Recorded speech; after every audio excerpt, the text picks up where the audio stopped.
Hello everyone, welcome to my YouTube channel.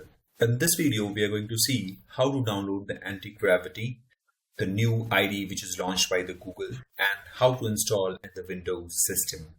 So let's quickly start with the downloading first. So first thing what you have to do is you have to search for Antigravity. When you search, you will get one website link, that is antigravity.google. When you click on this, it will reroute you to the Antigravity website. Over here, you have an option to download for Windows and explore use cases. So what we have to do is we have to simply click on the download for Windows. Then we get over here three different options. One is to download for Mac, one is to download for Windows, and one is to download for Linux. And in the Windows also, we have two different options. One is for ARM64 and one is for x64. So I'm going to download the x64. So click on this. It will start downloading over here, but I will stop it because I've already downloaded it just to save time. So I've cancelled it. If I jump back to my download section, you will see over here one Antigravity executable file that is of approximately 51 MB. So double click on this, and here you will get an agreement, license agreement. You have to click on I accept the agreement, click on next.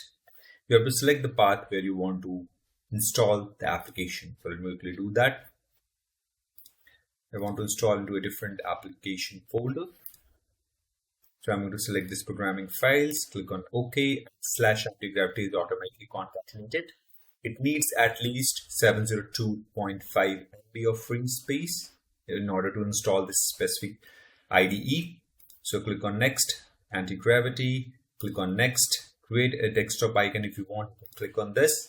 Click on next, and it will ask for these all stuff, like what all things it's going to do, like destination folder, the programming files, Antigravity, start menu folder, Antigravity, icon on text, desktop icon, other is these all stuff. Let's quickly install it.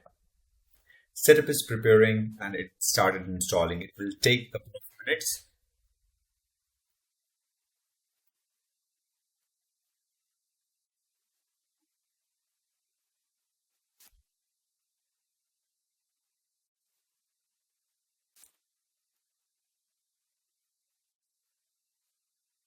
It's trying to extract all of the stuff from the executable files.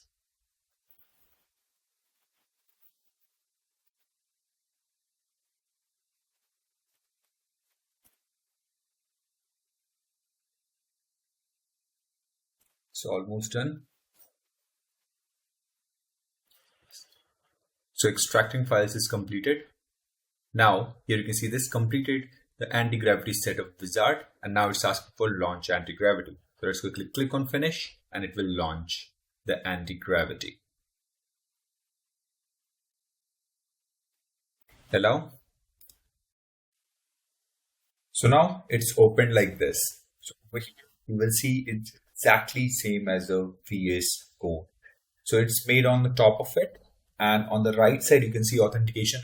It's asking you to sign in with an Gmail account which is having the Gemini Pro version subscription, so that you can use it with a nicer experience. So for that you have to simply click on this. Let me quickly log in with it. So I have successfully authenticated. Now move back over here, and here you can see this. Now you will see the pop-up like this, that is agent and Antigravity, and over here you can select different models of the ChatGPT and the Gemini. Over here you can see this GPT OSS. We have Claude, we have Gemini 3 Pro, Gemini 3 Pro High. There are different models, and these are different types like planning and fast, how you want to use it. So that's all for this video, guys. The next video, if you want, then I will come up with designing or like developing one small application using this Antigravity. So thanks for watching.